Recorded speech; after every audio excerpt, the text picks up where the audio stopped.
Al-Quran surah kedua, ayat 143. Lihat di pertengahan.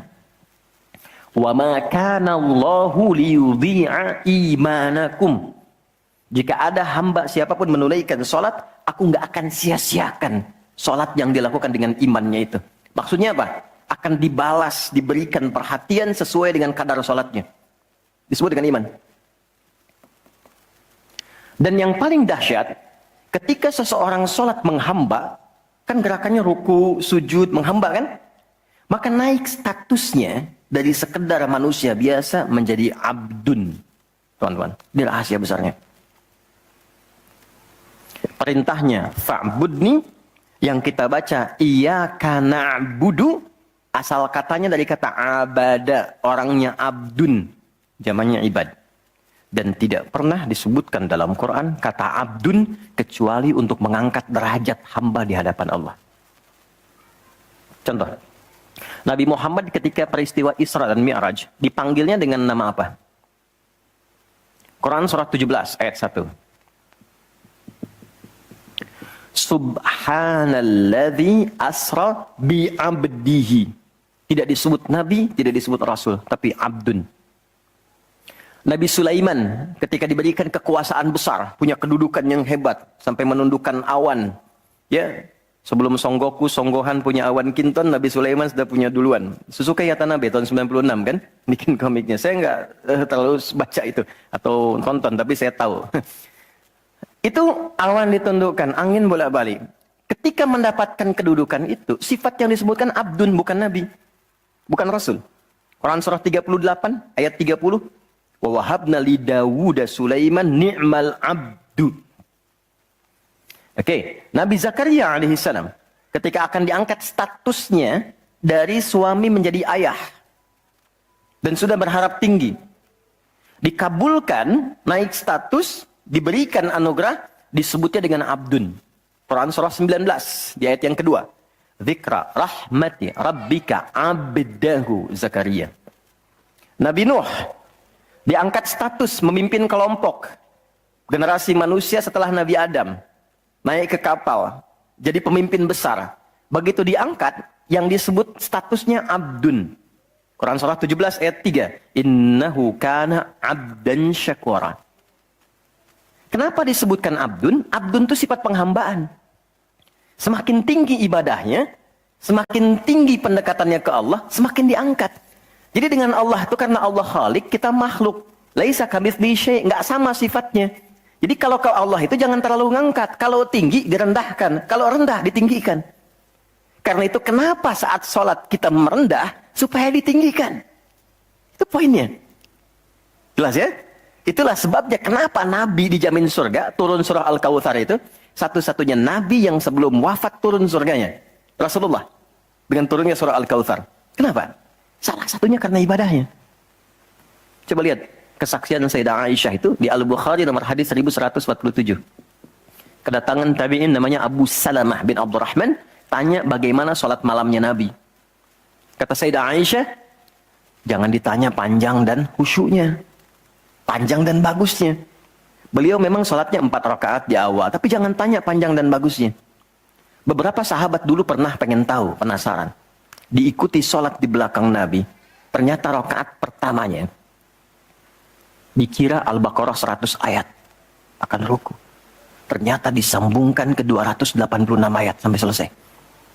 Dikira setelah selesai akan ruku. Ternyata Alif Lam Mim lagi, Ali Imran sampai selesai 200 ayat. Dikira ternyata setelah la'alakum tuflihun 200 ayat Ali Imran akan ruku, nyambung An-Nisa 176 ayat. Baru kemudian ruku setelah 5 juz 4 halaman. Ruku. Besoknya orang-orang ini nggak ikutan lagi. Udah. Lain memang levelnya. Salam. Tersentuh kaki Nabi itu dengan tangan Sayyidah Aisyah. Ini menunjukkan sederhana kehidupannya. Bayangkan kan, suami sholat, istri tidur, nyentuh bagian kaki. Kira-kira tidurnya alasnya di mana tuh? Nabi besar loh, ahli surga, hebat, pemimpin besar, kehidupan demikian. Tapi kalau sedang beramal kaya, sodakoh kaya, sholat kaya, kakinya bengkak.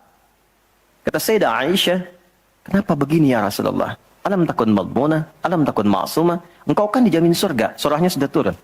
Engkau dijaga dari kesalahan, maksum. Jawabannya ringan sekali. Afala akunu abdan syakura, abdun. Apa enggak boleh aku menjadi hamba yang bersyukur?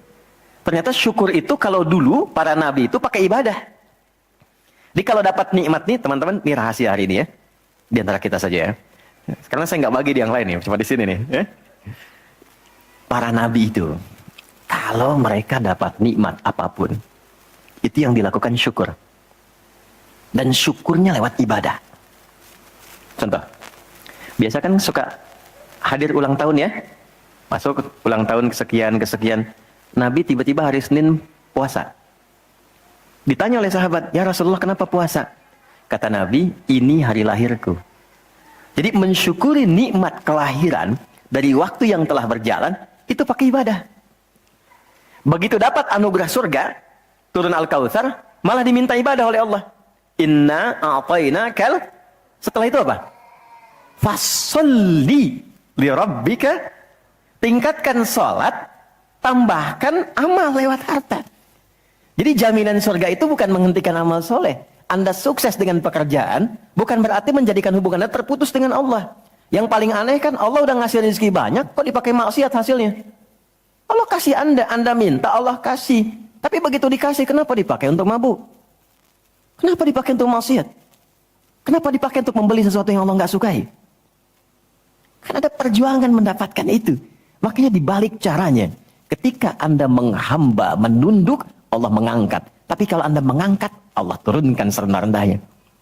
Jadi rumus pertama. Jadi ternyata ketika kita diminta menghamba dalam sholat, itu adalah jembatan pertama bagi Allah untuk mengangkat kita dengan derajat tertinggi. Paham? Oke, satu. Jadi kalau ke anak-anak begini kalau tanya, Mah kenapa sih harus sholat? Supaya kamu jadi hebat. Gitu. Kok bisa? Lihat Umar. Sebelum sholat, orang biasa. Kerjanya begini, cuman jalan-jalan, mabuk dan sebagainya. Tapi setelah sholat, dia jadi pemimpin yang sangat hebat. Dia hafal sekian bahasa. Dia dirikan sekolah-sekolah. Pemikirannya hebat, tangguh orangnya. Di mana-mana dikagumi. Itu.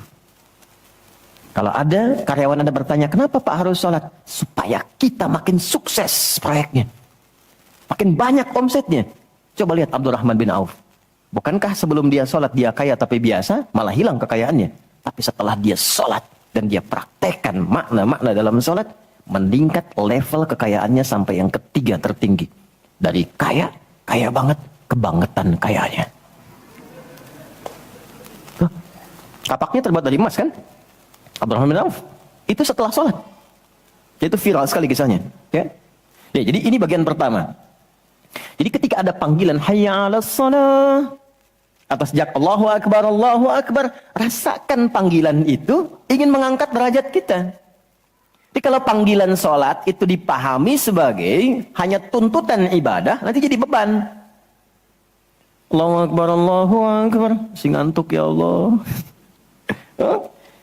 Tapi ketika Anda sudah merencanakan, kan malamnya kita bikin kurikulum, kan kegiatan kita tuh nyambung. Malamnya istighfar, menyiapkan kurikulum untuk besok. Istighfar itu mengoreksi yang belum bagus apa hari sebelumnya. Katanya pengen ke surga, surganya Firdaus, tapi salatnya masih bolong-bolong. Baca Quran belum maksimal, sedekah belum ada. Kita koreksi besok terencanakan. Saya pengen sholat di tempat ini. Besoknya saya akan misalnya mengerjakan ini, capaiannya ini. Bikin kurikulum A sampai Z. Begitu kita bangun tidur, dipanggil. Allahu Akbar, Allahu Akbar.